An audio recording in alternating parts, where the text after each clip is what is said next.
Salah satu lapak penjualan hewan kurban berada di Kelurahan Jawa Kanan, Kecamatan Lubuk Linggau Timur 2, Kota Lubuk Linggau, masih melimpah stok hewan kurbannya, yaitu kambing.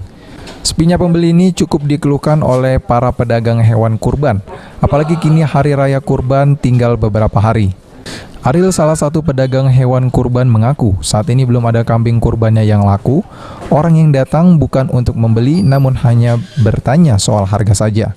Atas kondisi tersebut, Ariel pun kesulitan untuk mencukupi biaya perawatan dan membayar gaji karyawan lantaran kambing kurbannya belum ada yang terjual. Lesunya penjualan hewan kurban ini akibat pandemi COVID-19 dan dipengaruhi PPKM atau penerapan pembatasan kegiatan masyarakat. Jualannya masih sepi, belum bisa belum bisa bergerak. Sampai sekarang Kak sudah ada berapa yang terjual? Belum, baru nanya-nanya, baru rame yang kemarin. Oh, rame tahun kemarin.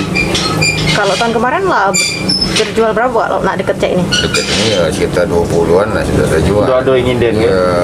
Ada yang bayar kan. Jenis kambing kurban yang dijual ialah kambing kacang. Untuk harganya berkisar mulai dari 2 juta rupiah hingga 4 jutaan per ekor. Triajaria, PAL TV.